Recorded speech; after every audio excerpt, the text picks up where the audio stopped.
Hello செல்லகுட்டீஸ், இன்னைக்கு நம்ம எண்ணும் எழுத்தும் 5th standard social science work புக்கோட 3rd term question and answer தான் பார்க்க போறோம். இன்னைக்கு நம்ம பார்க்க போறது 3வது பாடம் கல்வி உரிமைகள். சரிங்களா?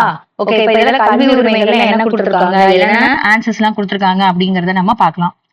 இங்க என்ன கொடுத்திருக்காங்க பாருங்க. ஊட்டச்சத்து குறைபாடு மற்றும் கல்வி பெறுவதற்கான இடர்பாடுகள் போன்ற குழந்தைகளை பாதிக்கும் பிரச்சனைகள் தொடர்பாக உலகின் கவனத்தை ஈர்க்கும் விதமாக யுனெஸ்கோ 1979 ஆண்டினை சர்வதேச குழந்தைகள் ஆண்டாகவே அறிவித்திருக்கு. சரிங்களா? ஓகே, இப்ப இதுல பயிற்சி எண் என்ன கொடுத்திருக்காங்க பாருங்க. பயிற்சி எண் 3.1 படிப்பேன் எழுதுவேன். ஓகேங்களா? இதுல முதல் கேள்வி என்ன கொடுத்திருக்காங்க. பெருந்தலைவர் காமராசரால் செயல்படுத்தப்பட்ட திட்டம் மதிய உணவு திட்டம். ஓகேங்களா? லஞ்ச் சாப்பிடுறது யார் கொண்டு வந்தாங்க. ஓகேங்களா? இப்போ உங்களுக்கு சத்துணவு கொடுத்துட்டு இருக்காங்க இல்லையா, கவர்மெண்ட் ஸ்கூல்ல எல்லாத்துலயுமே நமக்கு கொடுக்குறாங்க இல்லையா, அதுக்கான அடிக்கல் நாட்டினது யாரு, முதல்ல அதை செயல்படுத்தினது யாருன்னா பெருந்தலைவர் காமராசர் அப்படிங்கிறவர் தான். அந்த தலைவர் தான் நமக்காக இதை ஏற்படுத்தியிருக்காரு. ஓகேங்களா? ஓகே, இந்திய கல்வி முறை 4 நிலைகளாக பிரிக்கப்பட்டுள்ளது. இந்திய கல்வி முறை 4 நிலைகளாக பிரிக்கப்பட்டுள்ளது அப்படிங்கிறது என்னென்னங்கிறத நம்ம அடுத்ததுல பார்ப்போம். இப்ப இது எவ்வளவு நிலைகள் இருக்குங்கிறத நீங்க தெரிஞ்சுக்கோங்க. 4 நிலைகளாக பிரிக்கப்பட்டுள்ளது. அடுத்தது 2001 ஆண்டில் தொடங்கப்பட்ட இயக்கம் சர்வ சிக்ஷா அபியான். ஓகேங்களா? சர்வ சிக்ஷா அபியான், SSA, இதை ஞாபகம் வச்சுக்கணும். சர்வ சிக்ஷா அபியான். ஓகேவா? ஓகே, அடுத்தது 4வது கேள்வி பாருங்க. அனைவருக்கும் கல்வி இயக்கத்தின் வாயிலாக 6 முதல் 14 வயது வரையிலான குழந்தைகளுக்கு இலவச மற்றும் கட்டாய கல்வியை பெற செய்யலாம். சரிங்களா குட்டீஸ்? 6 வயசுல இருந்து 14 வயசு வரைக்கும் இருக்கிற எல்லா குழந்தைங்களுக்குமே என்ன இருக்கு, இலவச மற்றும் கட்டாய கல்வியை கொடுக்கறது கவர்மெண்டோட பொறுப்புன்னு சொல்லிட்டாங்க. ஓகே, அது எந்த திட்டத்தின் கீழே வருது, அனைவருக்கும் கல்வி இயக்கம் அப்படிங்கறதுல கீழே வருது. இதெல்லாம் ஞாபகம் வச்சுக்கணும். ஏன்னா இதெல்லாம் அடுத்தது மறுபடியும் கேள்வியா கேக்குறாங்க. இதெல்லாம் ஞாபகம் வச்சுக்கணும். அனைவருக்கும் கல்வி இயக்கம்ங்கிறது தான் 6 முதல் 14 வயதுக்கு உட்பட்ட குழந்தைகளுக்கு இலவச கட்டாய கல்வி. சரி, அடுத்தது அனைவருக்கும் கல்வி இயக்கம் அனைவருக்கும் இடைநிலை கல்வி திட்டம் மற்றும் ஆசிரியர் கல்வி ஆகிய 3 திட்டங்களையும் இணைத்து ஏற்படுத்தப்பட்ட திட்டம் என்னது, சமக்ர சிக்ஷா. ஓகேங்களா? இது என்ன திட்டம், இதுக்கு பேரு சமக்ர சிக்ஷா அப்படிங்கிற திட்டம். இந்த திட்டத்துடைய பேர் என்ன அப்படிங்கிறது தெரிஞ்சுக்கணும்.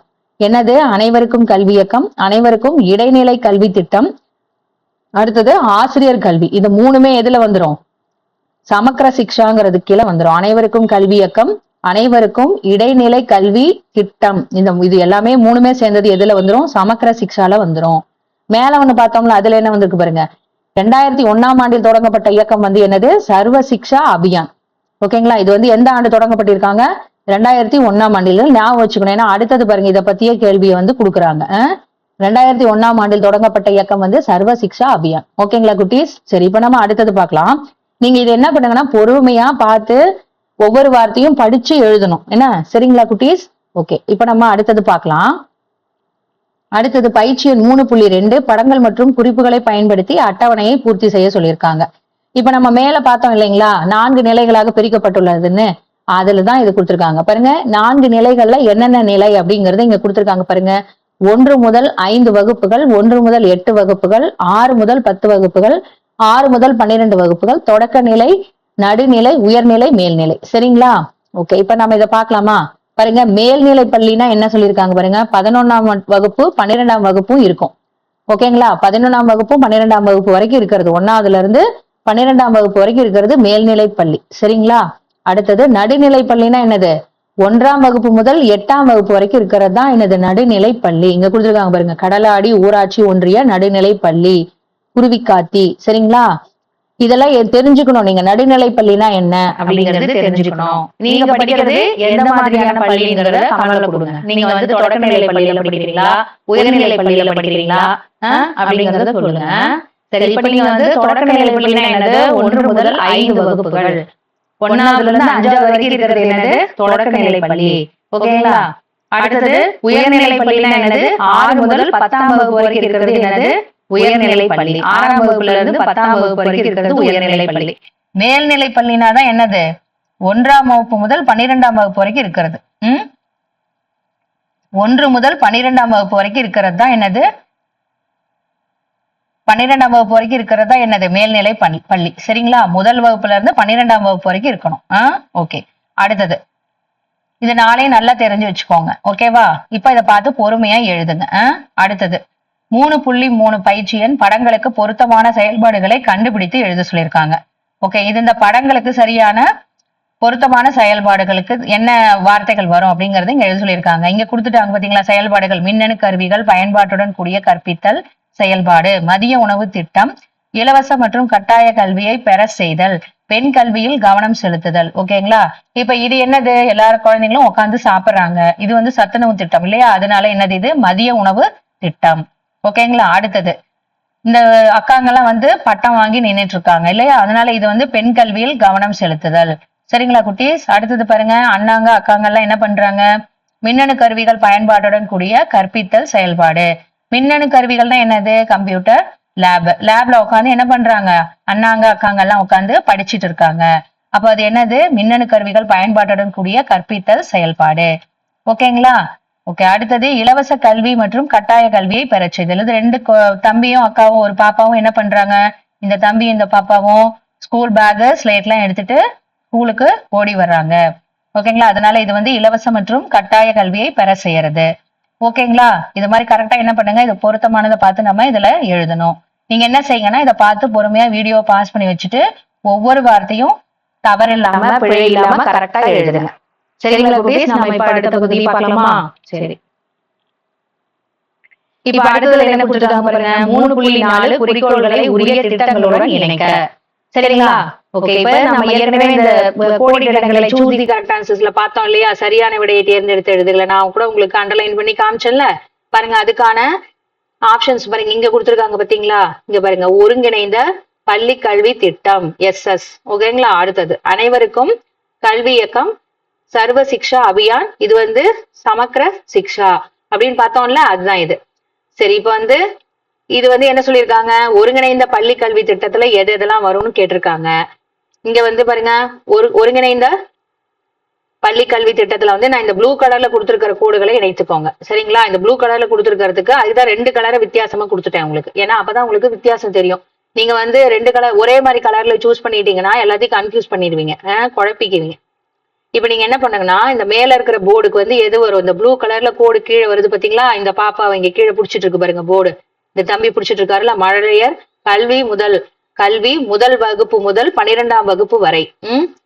ஓகேங்களா, 1ஆம் வகுப்புல இருந்து 12ஆம் வகுப்பு வரைக்கும் இருக்கிற மழலையர் கல்வியில இருந்து வர்றது என்னது, மேல்நிலை பள்ளியில வந்துடும். அதுதான் இங்க என்னது, ஒருங்கிணைந்த பள்ளி கல்வி திட்டம். சரிங்களா, அடுத்தது இங்க கல்வியின் தரத்தை மேம்படுத்துதல். ஓகேங்களா, அடுத்தது மேல என்ன கொடுத்துருக்காங்க, மேல இருக்கிறதுலாம் இல்ல, கீழே இங்க வந்துடுது மின்னணு கல்வி. ஓகேங்களா, அடுத்தது 2018 வந்து இதை உருவாக்கியிருக்காங்க. அடுத்தது மின்னணு கல்வி, இந்த 4மே இதுல வந்துடும். ஓகேங்களா, அடுத்தது பாருங்க, அனைவருக்கும் கல்வி இயக்கத்துல என்ன வருது, இங்க மேல இருக்கிறதுல இருந்து தான் வருது. என்னது, 2001 ஆரம்பிச்சிருக்காங்க. கல்வி உரிமை சட்டம் இதுல வந்துருது, பெண் கல்வி இதுல வந்துருது. என்னது, தரமான கல்வியை வழங்குதல் வந்து இந்த கீழே இருக்கிறது அனைவருக்கும் கல்வி இயக்கத்துல வந்துருது, சர்வ சிக்ஷா அபியான்ல வந்துருது. சரிங்களா குட்டீஸ், இப்ப வந்து ரெட் கலர்ல கொடுத்துருக்கிறது எதுக்கு, சர்வ சிக்ஷா அபியான் அனைவருக்கும் கல்வி இயக்கத்துக்கு வந்துடும். அதே மாதிரி வந்து ஒருங்கிணைந்த பள்ளி கல்வி திட்டத்துக்கு வந்து இந்த ப்ளூ கலர்ல கொடுத்துருக்கிற கூட நீங்க இணைச்சுக்கணும். சரியா, இதை பார்த்து பொறுமையா என்ன பண்ணுங்க, கன்ஃபியூஸ் பண்ணிக்காம கரெக்டா இணைச்சுக்கோங்க. அடுத்த பகுதியை நாம இப்ப பார்க்கலாம். இப்ப அடுத்ததுல என்ன கொடுத்துருக்காங்க பாருங்க, நானே உருவாக்குவேன். இதுல வந்து உங்க ஸ்கூலையே வரைஞ்சு கலர் பண்ண சொல்லியிருக்காங்க. நீங்க பொறுமையா உட்காந்து உங்க ஸ்கூலை கரெக்டா வரைஞ்சிட்டு அதுக்கு நீட்டா கலர் பண்ணிக்கங்க. ஓகேங்களா, இது உங்களோட செல்ஃப் இன்ட்ரெஸ்ட் தான், உங்களுக்கு ஒரு ஆர்வத்தை கொடுக்கணும்ன்றதுக்காக செய்யறாங்க. அடுத்தது வந்து தொகுத்தறி மதிப்பீடுல என்ன சொல்லியிருக்காங்க, சரியான விடையை தேர்ந்தெடுத்து எழுத கொடுத்துருக்காங்க. இதில் நம்ம ஏற்கனவே பார்த்த பாடப்பகுதியில இருந்து கேள்விகள் கேட்டிருக்காங்க. முதல் பாடத்துல இருந்து கேள்விகள் வருது. கையெழுத்து பிரதி நூலகம் உள்ள அரண்மனை, கையெழுத்து பிரதி நூலகம் உள்ள அரண்மனை என்னது, தஞ்சாவூர் மராத்திய அரண்மனை.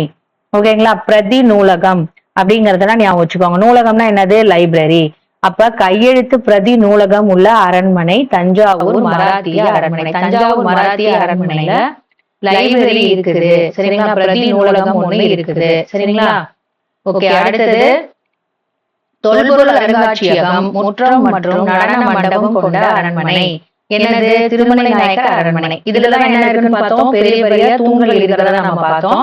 அது மட்டும் இல்லாம என்ன இருக்கான், தொல்பொருள் அருங்காட்சியகம் இருக்கு, முற்றம் மற்றும் நடன மண்டபம் கொண்ட அரண்மனை வந்து திருமலை நாயக்கர் அரண்மனை. ஓகேங்களா குட்டீஸ், கரெக்டா இதெல்லாம் ஞாபகம் வச்சுக்கிறதுக்கு சின்ன சின்ன க்ளூ வந்து ஞாபகம் வச்சுக்கோங்க. அப்பதான் நீங்க எக்ஸாம்ல ஈஸியா மார்க் எடுக்க முடியும். ஏன்னா ஈஸியா மார்க் எடுக்கிறதுல எல்லாம் வந்து நீங்க விட்டுறக்கூடாது, அதுக்குதான் சொல்றேன். சரி, இப்ப அடுத்தது 3வது கேள்வி. பத்மநாபபுரம் அரண்மனை யாரால் கட்டப்பட்டது? திருவாங்கூர் ஆட்சியாளர்கள். நம்ம இத வந்து நம்ம மேட்ச் பண்ணோம் பாத்தீங்களா, பாக்ஸ் கொடுத்து, அதுல வந்து இதுதானே இது திருவாங்கூர் ஆட்சியாளர்கள் நம்ம மேட்ச் பண்ணோம்ல, அதுதான் ஞாபகம் வச்சுக்கிட்டீங்கன்னா இங்க எழுதிடலாம். சரி, இப்ப அடுத்தது கேரள கட்டடக்கலையில் கட்டப்பட்ட அரண்மனை பத்மநாபபுரம் அரண்மனை. ஓகேங்களா, கேரள கட்டடக்கலைனால என்னது, அது பத்மநாபபுரம் அரண்மனை அப்படின்னு ஞாபகம் வச்சுக்கோங்க. சரியா? ஓகே, 5வது கேள்வி. மதுரை மாநகரில் அமைந்துள்ள அரண்மனை திருமலை நாயக்கர் அரண்மனை. நம்ம ஏற்கனவே இதை நம்ம மேட்ச் பண்ணோம், அந்த பாக்ஸ் கொடுத்திருந்தாங்க, அதுல கொடுத்திருக்கிறதுலயும் நம்ம பார்த்தோம். மதுரைனால என்னது, திருமலை நாயக்கர் அரண்மனை. சரிங்களா குட்டீஸ்? ஓகே, அடுத்தது 2வது படத்துல இருந்து கேட்டிருக்காங்க பாருங்க. கோடிட்ட இடங்களை நிரப்புக. நமது மாநிலத்தின் முக்கிய உணவு பயிர் என்னது? நெல். ஆமா தானே? சோளம், கம்பு, பருப்பு வகைகள் போன்றவை உணவு பயிர்கள். ஆமா தானே? பார்த்தோம்னா நம்ம இப்ப பருத்தி, கரும்பு, எள் போன்றவை என்னது? பணப்பயிர்கள். ஓகேங்களா? அடுத்தது மா, வாழை போன்றது என்னது? பழப்பயிர்கள். ஓகேங்களா? சரி, தமிழ்நாட்டில் பயிரிடப்படும் பூ வகைகளுள் ஒன்று மல்லிகை இல்லைன்னா ரோஜா. ஏதாவது ஒண்ணு எழுதிக்கோங்க. நான் இங்க 2மே எழுதியிருக்கேன், நீங்க ஏதாவது ஒண்ணு எழுதிக்கோங்க. ஓகே, இங்க வந்து இது வந்து பொறுத்துக்க வந்து இது மாதிரி பாருங்க, நான் சொன்னேன்ல இந்த கோட்டைகள்லாம் கொடுத்து பொறுத்துக்க கேட்டிருக்காங்க. அப்ப நீங்க வந்து கன்ஃபியூஸ் பண்ணிக்க கூடாதுங்கிறதுக்காக தான் இந்த மாதிரி ஹிண்ட், இந்த மாதிரி க்ளூ எல்லாம் ஞாபகம் வச்சுக்கோங்கன்னு சொன்னேன் உங்களுக்கு. பாருங்க, இங்க வேலூர் கோட்டைக்கு வந்து என்ன கொடுத்துருக்காங்க பாருங்க, இரட்டை கோட்டை. சரிங்களா? பாருங்க, நம்ம சொல்லியிருந்தோம், ஆனா இங்க வேலூர் கோட்டைக்கு இது வந்து இரட்டை கோட்டைங்கிறது தான் இங்க கொடுத்துருக்காங்க. ஆனா நீங்க அங்க வந்து நம்ம வேற படிச்சோம், பிவி ஞாபகம் வச்சுக்கோங்கன்னு உங்களுக்கு நான் சொல்லியிருந்தேன். ஆனா இங்க பாருங்க, வேலூர் கோட்டை, இது வந்து இரட்டை கோட்டை, நீங்க இங்க ஞாபகம் வச்சுக்கணும். ஓகேங்களா? அடுத்தது திண்டுக்கல் கோட்டைக்கு என்னது? ரெண்டாவது வந்து மலைக்கோட்டை. அது 2வது வந்து திண்டுக்கல் கோட்டைக்கு மலைக்கோட்டை. செஞ்சிக்கோட்டை வந்து 3 மலை குன்றுகள். தரங்கம்பாடி கோட்டை வந்து தேனீஸ் கோட்டை. புனித ஜார்ஜ் கோட்டை வந்து என்னது? சென்னை. ஓகேங்களா? இது மாதிரி இதை வந்து கொஞ்சம் நீங்க ஞாபகம் தான் வச்சுக்கணும், ஏன்னா இதுல வந்து கொஞ்சம் புது வார்த்தைகளா எல்லாமே பயன்படுத்தியிருக்காங்க. அதனால நம்ம மேல படிச்சதுல இருந்து இதுல எதுவுமே வரல பாருங்க. அதனால இதை நீங்க என்ன பண்ணணும், கொஞ்சம் ஞாபகம் வச்சுதான் நீங்க இதை எழுதணும். ஓகே, அடுத்தது சரி அல்லது தவறு என எழுத சொல்லியிருக்காங்க. அனைவருக்கும் கல்வி இயக்கம் 2009ஆம் ஆண்டு தொடங்கப்பட்டது. ஆமா, அனைவருக்கும் கல்வி இயக்கம் நம்ம எப்ப தொடங்கப்பட்டதுன்னு பார்த்தோம், 2001 தான் தொடங்கப்பட்டதுன்னு நம்ம பார்த்தோம்ல. அதனால இது தவறு. இலவச மதிய உணவு திட்டம் முதியோர் கல்வியை ஊக்குவிக்கிறது. இலவச மதிய உணவு திட்டம் யாருக்காக கொண்டு வந்தாங்க? குழந்தைங்க சாப்பிடறதுக்காக கொண்டு வந்திருக்காங்க. ஆனா அது வந்து முதியோர் கல்வியை ஊக்குவிக்கிறதுங்கிறது தவறு. குழந்தைகளை தொழிலாளர்களாக பயன்படுத்தக்கூடாதுங்கிறது சரி. சரிங்களா குட்டீஸ்? ஓகே, அடுத்தது நீங்க இதை என்ன பண்ணுங்க, பொறுமையா பார்த்து எழுதுங்க. அடுத்தது 4வது கேள்வி என்ன சொல்லியிருக்காங்க? 6 முதல் 14 வயது வரையிலான குழந்தைகளுக்கு கட்டாய கல்வி அவசியம். சரி. அடுத்தது 5வது ஒருங்கிணைந்த பள்ளி கல்வி சமக்கர சிக்ஷா என்பது மழலையர் கல்வி முதல் 12ஆம் வகுப்பு வரை ஆகும். மழலையர் கல்வியிலிருந்து 12ஆம் வகுப்பு வரை இருக்கிறது என்னது? சமக்கர சிக்ஷா. ஆமா தானே பார்த்தோம்? எஸ் ஞாபகம் வச்சுக்கோங்க. எஸ் அப்படிங்கிறது என்னது? மழலையர் கல்வி. ஒருங்கிணைந்த பள்ளி கல்வி சமக்கர சிக்ஷா என்பது மழலையர் கல்வி. மழலையர் கல்வி முதல் 12ஆம் வகுப்பு வரை அப்படிங்கறத ஞாபகம் வச்சுக்கணும். ஓகேவா? சரி, மழலையர் கல்வி. சாரி, ஓகேவா? சரி, இப்ப வந்து அடுத்தது வேறுபட்ட ஒன்றினை வட்டமிடுக. வேறுபட்ட ஒன்றினை வட்டமிடுகிறது ஆடம் நோட்டு தான். என்ன சொல்லியிருக்காங்கன்னு பார்க்கலாமா? எள்ளு, பருத்தி, தேங்காய், மாம்பழம், இது எல்லாமே என்னது? உணவு பயிர்கள்ல வந்துருது. இது வந்து என்னது? தேங்காய்ங்கிறது வித்தியாசப்படுது, அதனால வந்து தேங்காய்க்கு ரவுண்ட் பண்ணிக்கிறோம். சரிங்களா? காபி, பருத்தி, சாமந்தி, மிளகாய். சாமந்தி வந்து பூக்கள்ல வந்துடும், அதனால சாமந்தியா ரவுண்ட் பண்ணிக்கிறோம். சோளம், மல்லிகை, செவ்வந்தி, ரோஜா, இதுவும் எல்லாமே பூக்களா வந்துடும். இது வந்து சோளம்ங்கிறது உணவு பயிர்ல வந்துடும், அதனால இதை நம்ம ரவுண்ட் பண்ணிக்கிறோம். அடுத்தது துவரம்பருப்பு, உளுந்தம்பருப்பு, ரப்பர், கேழ்வரகு, இதெல்லாம் பருப்பு பயிர் வகைகளை சேர்ந்தது. ரப்பருங்கிறது பணப்பயிரை சேர்ந்தது, அதனால நம்ம ரப்பருக்கு ரவுண்ட் பண்ணிக்கிறோம். அடுத்தது நெல்லு, தேங்காய், கம்பு, கேழ்வரகு. ஓகேங்களா? அதனால என்ன பண்றோம்? தேங்காய்க்கு நம்ம ரவுண்ட் பண்ணிக்கிறோம். இதெல்லாம் வந்து உணவு பயிர்கள். தேங்காய்ங்கிறது சாதாரணமா நம்ம பயன்படுத்தக்கூடிய பயிர்கள், பயிர்ல வராது, அது வந்து ஒரு உணவு பொருள், அதனால. சரிங்களா? ஓகே, அடுத்தது குறிப்பிடை படித்து கோட்டையின் பெயர்களை எழுதுக. இது நம்ம படிச்சதுல இருந்து இது கேட்டிருக்காங்க பாருங்க. 5 மகால் இருக்கிறது எதுவா இருக்கும்? திருமலை நாயக்கர் அரண்மனை. கனரக பீரங்கினால என்னது? திண்டுக்கல் கோட்டை. ஓகேங்களா? ஆனைக்குளம்னு வந்தாலும் என்னது? செஞ்சிக்கோட்டை. அடுத்தது சரிவக வடிவ அறைகள். அகழமான மற்றும் ஆழமான இருக்கிறது வந்து இதுலதான் இருக்கும். இது சரிவக வடிவ அறைகள் வந்தது தரங்கம்பாடி கோட்டை. ஆங்கிலேயருக்கு எதிரான முதல் கிளர்ச்சி வேலூர் கோட்டை. இங்கதானே வந்து கலகம் ஏற்பட்டதுன்னு நம்ம படிச்சோம், அதான் இது. ஓகேங்களா? ஓகே, அடுத்தது பத்தியை படித்து வினாக்களுக்கு விடையளிக்க சொல்லியிருக்காங்க. இங்க தஞ்சையில் நடைபெற்ற விவசாய கண்காட்சியை காவியா பார்வையிட்டால். அக்கண்காட்சியில் குடும்ப நுகர்விற்காக சிறிய நிலங்களில் செய்யப்படும் தன்னிறைவு வேளாண்மை, விற்பனைக்காக நவீன கருவிகளை கொண்டு செய்யப்படும் வணிக வேளாண்மை குறித்த படங்கள் காட்சிக்கு வைக்கப்பட்டிருந்தன. ஓகேங்களா. மேலும் காவியா அக்கண்காட்சியில் தேயிலையும் ரப்பரும் பயிரிடப்படும் தோட்ட வேளாண்மை மற்றும் பயிர்களுடன் விலங்குகளும் சேர்த்து வளர்க்கப்படும் கலப்பு வேளாண்மை பற்றியும் அறிந்து கொண்டார். ஓகேங்களா. சரி, இப்ப நம்ம இங்க கேள்விக்கு பதில் சொல்லலாம். காவிய கண்காட்சியின் மூலம் மொத்தம் எத்தனை வகையான வேளாண்மைகளை அறிந்து கொண்டால்? 4. ஆமா தானே? அதுதான் இங்க நான் மார்க் பண்ணிருக்கேன் பாருங்க. தோட்ட வேளாண்மை, கலப்பு வேளாண்மை, அதுக்கு மேல என்ன 2 வேளாண்மை இருக்கு, தன்னிறைவு, வணிகம். ஓகேங்களா. சரி, இப்ப 4 வேளாண்மைகளை வந்து காவியா தெரிஞ்சுக்கிட்டாங்க. ஓகே, அடுத்தது குடும்ப நுகர்விற்காக செய்யப்படும் வேளாண்மை. எப்பயுமே ஞாபகம் வச்சுக்கணும், தன்னிறைவு வேளாண்மை. ஓகேங்களா. அவங்களுக்காக மட்டுமே உற்பத்தி செஞ்சுக்கிறாங்க அப்படின்னாலே என்னது, அது தன்னிறைவு வேளாண்மை. நவீன கருவிகளை கொண்டு செய்யப்படும் வேளாண்மைனால என்னது, அது வணிக வேளாண்மை. ஓகேங்களா. சரி, இப்ப அடுத்தது தோட்ட வேளாண்மையில் பயிரிடப்படும் பயிர்கள் எவை? தோட்டம்னாலே என்ன வந்துடணும், ரப்பர், தேயிலை, இதெல்லாம் வந்துடணும். ஆமா தானே? தோட்ட வேளாண்மைனால என்ன வந்துடும், தேயிலை, ரப்பர், இதெல்லாம் வரும். அப்ப இங்க உடனே ஆப்ஷன் என்ன பண்ணிடணும், ரப்பர், தேயிலைக்கு மார்க் பண்ணிடணும். சரிங்களா குட்டீஸ். சரி, இப்ப அடுத்தது கலப்பு வேளாண்மை முறையோடு தொடர்புடையதை தேர்ந்தெடுன்னு சொல்லியிருக்காங்க. ஒற்றை பணப்பயிர், குடும்ப நுகர்விற்கு, பயிர்களோடு விலங்குகள் வளர்க்கப்படுவது, சிறிய அளவிலான நிலம். இது எல்லாமே என்னது, ஒற்றை பணப்பயிர்ங்கிறது என்னது, காபி, தேயிலை, இதெல்லாம் வருது. குடும்ப நுகர்வினாலே தன்னிறைவு, சிறிய அளவிலான நிலம்னாலும் தன்னிறைவு. அப்ப கலப்பு வேளாண்மைனால் இங்க என்ன வரணும், பயிர்களோட விலங்குகள் அப்படிங்கறதா வரணும். ஆமா தானே? அதனால இங்க இதுதான் எடுத்து எழுதணும். புரிஞ்சுதுங்களா குட்டீஸ்? இத படிச்ச உடனே இது ஞாபகத்துக்கு வரணும். அதான் திருப்பி திருப்பி பாருங்க, அதையே கொடுக்குறாங்க. நீங்க ஈஸியா வந்து மார்க் எடுக்கிறதுக்கு இதெல்லாம் சுலபமான முறை. சரிங்களா குட்டீஸ்? சரி, ஓகே. இப்ப அடுத்தது நம்ம பார்க்கலாம். விடுபட்டவற்றை எழுதுன்னு சொல்லியிருக்காங்க. இப்ப அரண்மனை கொடுத்துட்டாங்க. திருமலை நாயக்கர் அரண்மனை, தஞ்சாவூர் மராத்திய அரண்மனை, பத்மநாபபுரம் அரண்மனை. ஓகேங்களா. இது அமைவிடம் எங்க அமைஞ்சிருக்கு, மதுரையில. திருமலை நாயக்கர்னாலே மதுரை தான். ஓகேங்களா. அடுத்தது மாபெரும் தூண்கள் அங்க இருக்கும். இதை யார் கட்டியிருக்காங்க, திருமலை நாயக்கர். ஓகேங்களா. அடுத்தது தஞ்சாவூர் மராத்திய அரண்மனை. இது எங்க இருக்கு, தஞ்சாவூர்ல இருக்கு. இங்க இது வந்து இதுல என்ன ஸ்பெஷாலிட்டி இருக்கு, சரஸ்வதி மகால் நூலகம். ஓகேங்களா. சரஸ்வதி மகால் நூலகம். படிப்புக்குனாலே எந்த சாமியை நம்ம கும்பிடுவோம், சரஸ்வதி தான். அதனால அது ஞாபகம் வச்சுக்கோங்க. சரிங்களா. அப்ப நூலகம்னால லைப்ரரி தான், அங்க புக்கு தான் இருக்கும். அப்ப நூலகம் இருக்கிறது எங்க இருக்கு, தஞ்சாவூர் மராத்திய அரண்மனை அப்படிங்கறத ஞாபகம் வச்சுக்கோங்க. தஞ்சாவூர் நாயக்கர்களால இது என்ன பண்ணிருக்காங்க, இந்த தஞ்சாவூர் மராத்திய அரண்மனை வந்து கட்டியிருக்காங்க. இந்த கட்டியவங்க யாருன்னு இங்க கேட்டிருக்காங்க. அதான் இங்க தஞ்சாவூர் நாயக்கர்கள் அவங்களே கொடுத்துட்டாங்க. நம்ம இந்த ரெட் கலர்ல போட்டிருக்கிறது மட்டும்தான் நம்ம விடுபட்டதை எழுதியிருக்கிறது. சரிங்களா குட்டீஸ்? பத்மநாபபுரம் அரண்மனை வந்து கன்னியாகுமரியில இருக்கு. இதுல வந்து இது எப்படி அமைஞ்சிருக்கு, மர வேலைப்பாடுகளோட அமைஞ்சிருக்கு. இதை யார் கட்டினது, திருவிதாங்கூர் மன்னர்கள். இதை யார் கட்டியிருக்கிறது, திருவிதாங்கூர் மன்னர்கள். சரிங்களா. ஓகே, இதை பார்த்து கரெக்டா என்ன பண்ணுங்க, ஸ்பெல்லிங் மிஸ்டேக் இல்லாம எழுதிக்கோங்க. திரும்ப திரும்ப ஒரு தடவை படிச்சு பாத்தீங்கன்னாலே ஞாபகத்துக்கு வந்துடும். மேக்சிமம் பாருங்க, எல்லாமே உங்களுக்கு ஆப்ஷன்லயே கொடுக்குறாங்க.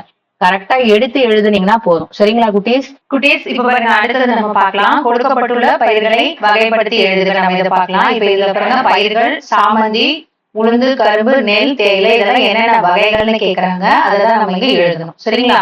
இப்ப பாருங்க, பயிர்களின் வகைகள்ல இது வந்து மலர்கள் வகையை சேர்ந்தது, சாமந்தி. ஓகேங்களா. உளுந்து வந்து பருப்பு வகையை சேர்ந்தது, கரும்பு வந்து பணப்பயிர் வகையை சேர்ந்தது, நெல் வந்து உணவு பயிர் வகையை சேர்ந்தது, தேயிலை வந்து தோட்டப்பயிர் வகையை சேர்ந்தது. சரிங்களா குட்டீஸ்? ஓகே, இப்ப நம்ம அடுத்த பகுதியை பார்க்கலாம். அடுத்தது வந்து பாருங்க, ஓரிரு வார்த்தைகளில் விடையளிக்க அப்படின்னு கொடுத்துட்டாங்க. கேள்வி என்ன கேட்டிருக்காங்க பாருங்க. தமிழ்நாட்டில் கல்வி வளர்ச்சி நாள் எப்பொழுது கொண்டாடப்படுகிறது? ஜூலை 15. அன்னைக்குதான் வந்து காமராசர் அவருடைய பிறந்த நாளும். சரிங்களா. அதனால அவர் தான் வந்து நிறைய பள்ளிக்கூடங்களை வந்து திறந்து வச்சிருக்காரு. அதனால வந்து கல்வி கண் திறந்த காமராஜர் அப்படின்னு நம்ம சொல்லுவோம். சரிங்களா. அதனால கல்வி வளர்ச்சி நாள் என்னைக்கு வந்து கொடுத்திருக்காங்க அப்படின்னா ஜூலை 15. ஓகேங்களா. ஓகே, இப்ப அடுத்த கேள்வி நம்ம பார்க்கலாமா?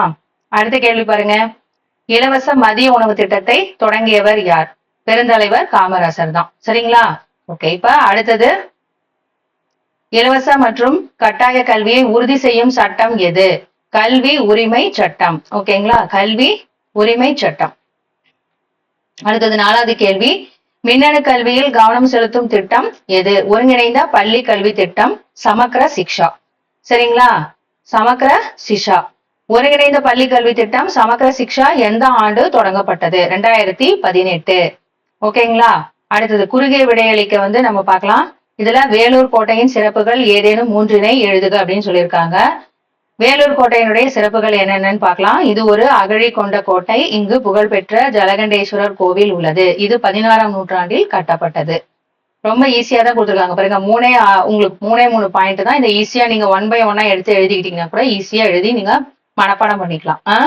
சரி, இப்ப நம்ம அடுத்தது பார்க்கலாம். அடுத்த கேள்வி பாருங்க. டேனிஷ் கோட்டை என்று அழைக்கப்படும் கோட்டை எது? அதன் சிறப்புகளுள் ஏதேனும் ஒன்றினை எழுத சொல்லியிருக்காங்க. இது தரங்கம்பாடி கோட்டை என்று அழைக்கப்படுகிறது. இது சரிவக வடிவ அறைகளை கொண்டுள்ளது. நம்ம இத பொறுத்துக்களை பார்த்தோம், ஆமா தானே? இது சரிவக வடிவ அறைகளை கொண்டுள்ளது. சரிங்க குட்டீஸ், அடுத்தது விரிவான விடையளிக்க. தன்னிறைவு வேளாண்மை பற்றி விரிவாக எழுதுக அப்படின்னு சொல்லியிருக்காங்க. விவசாயிகள் தங்களது குடும்ப தேவைக்காக மட்டும் பயிர் செய்வது தன்னிறைவு வேளாண்மை ஆகும். இது சிறிய அளவிலான நிலங்களில் மேற்கொள்ளப்படுகிறது. இதில் பெரும்பாலும் பாருங்க, ஒரு இதில் மட்டும் எழுதுனா போதும். நீங்க 2 தடவை வந்திருக்கு, ஒரு தடவை மட்டும் எழுதிக்கோங்க. இதில் பெரும்பாலும் உணவு பயிர்கள் மட்டுமே விளைவிக்கப்படுகின்றன. அவ்வளவுதான். சரிங்களா குட்டீஸ்? கரெக்டா என்ன பண்ணுங்க, பொறுமையா பார்த்து ஸ்பெல்லிங் மிஸ்டேக் இல்லாம கரெக்டா எழுதுங்க.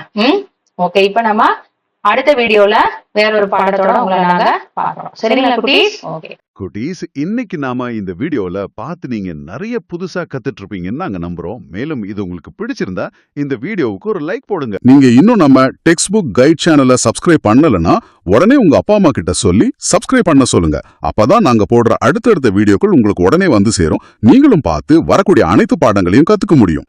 அடுத்த வீடியோல இதே போல ஒரு பயிற்சி பாடத்தோட நாங்க உங்களை சந்திக்கிறோம். டாடா, பாய் பாய். Take care.